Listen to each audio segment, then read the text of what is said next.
네, 네팔 대지진이 발생한 지 나흘째인데요. 네팔 지역은 현재 국제사회의 구호 손길이 이어지고 있습니다만 현지 상황이 열악하기 때문에 최악의 상황을 맞이하고 있다고 합니다.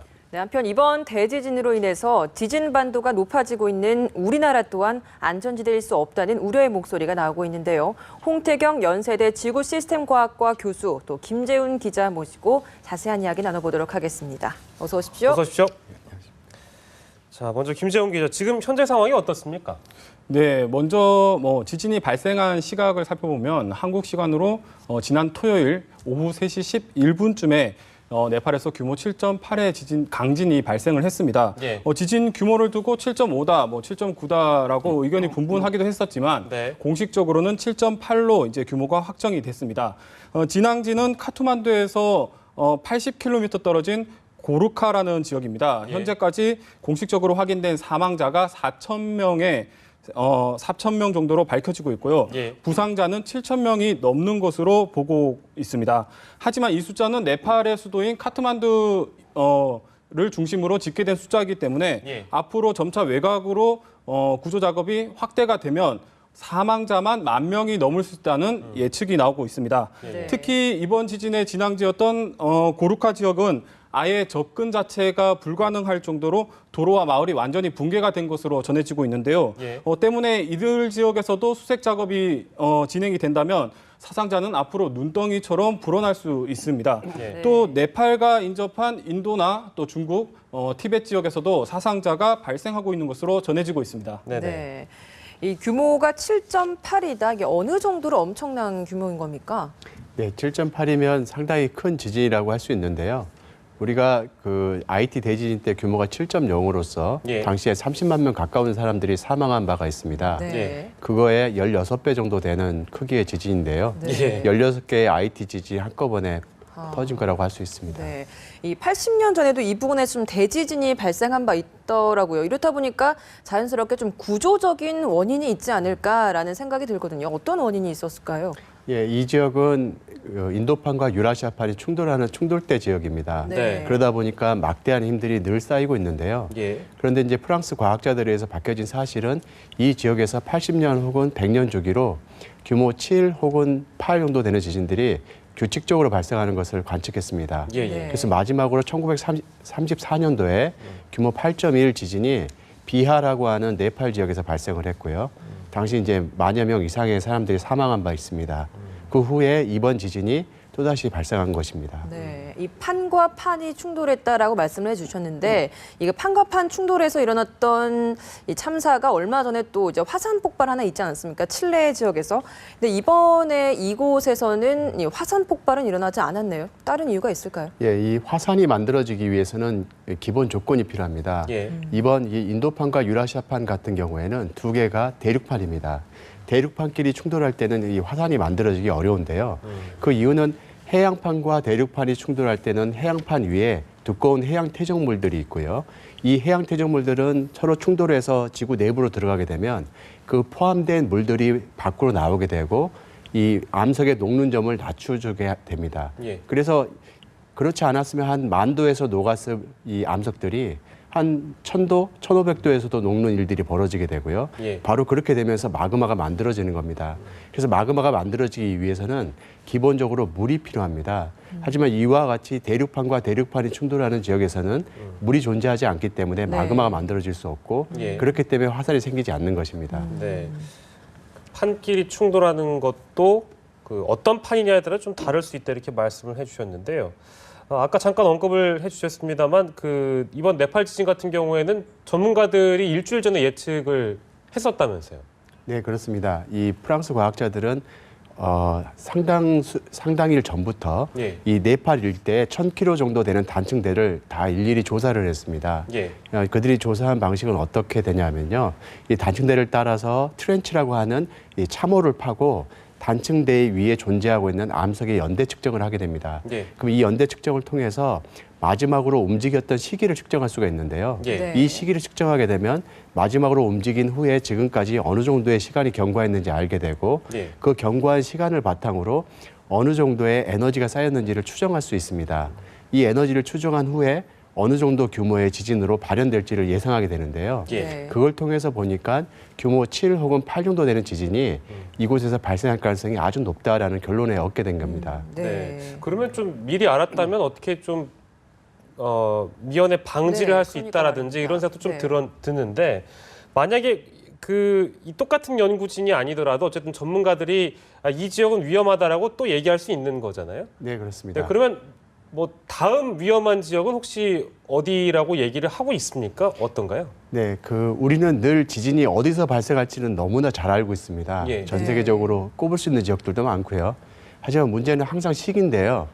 언제 어느 때 날지에 대한 정확한 시간 정보를 주지 않는 한 예. 사실 그렇게 요긴한 정보가 될 수 없습니다. 네. 비슷한 예로 IT 지진을 들 수 있는데요. 네. IT 지역도 이 지역에서 규모 7.0이 넘는 지진이 날 거라는 경고가 이미 그 지진 나기 2년 전에 USGS 학자들에 의해서 경고가 됐습니다. 예, 예. 하지만 IT나 네팔이 둘 다 최빈국에 들어가거든요. 예. 그러다 보니까 그 짧은 시간 동안에 인프라를 확장을 하고 내진 설계를 강화하고 하는데 한계가 있습니다.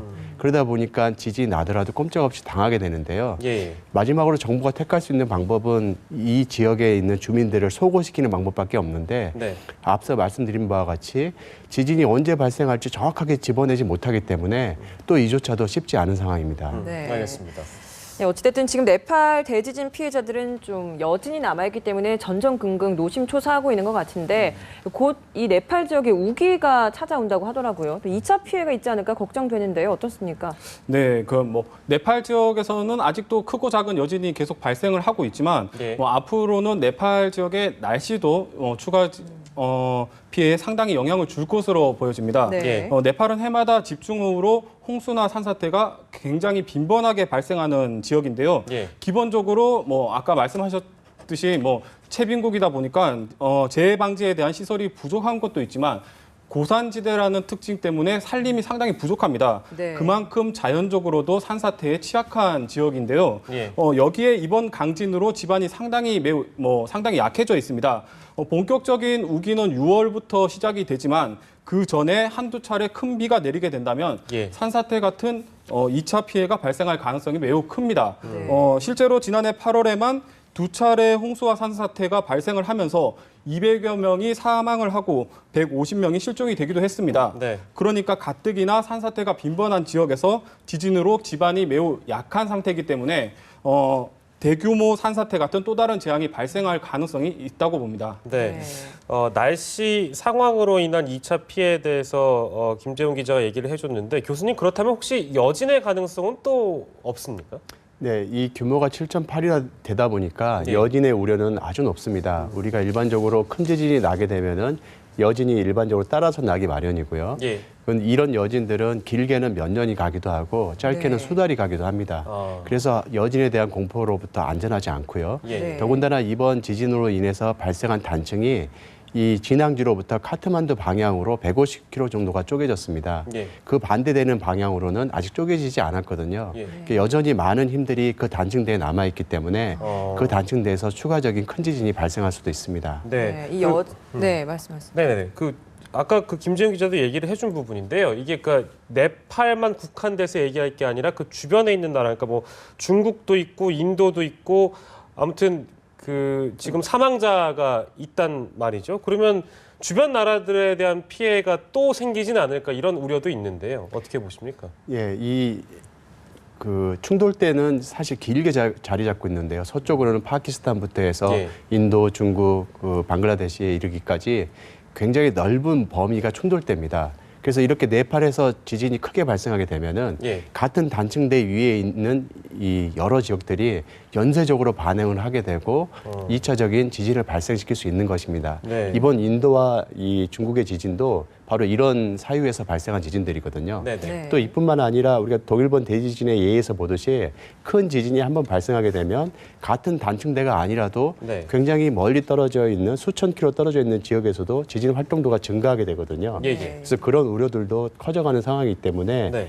여러 가지 면밀한 검토가 좀 해야 하는 상황입니다. 같은 단층대는 인도랑 중국이 네팔과 같이 네. 속한 국가 중에 네. 한두 개인 건가요? 네, 그럼 그 그렇습니다. 같은 단층대 혹시 인도, 중국 말고 다른 나라도 또 있습니까? 예, 파키스탄도 있고요, 방글라데시도 있고 그렇습니다. 아, 파키스탄, 방글라데시, 뭐 인도네시아도 같이 속해 있고요. 인도네시아는 훨씬 아래쪽 남쪽에 있고요. 아, 남쪽에 예, 있고요. 예. 알겠습니다.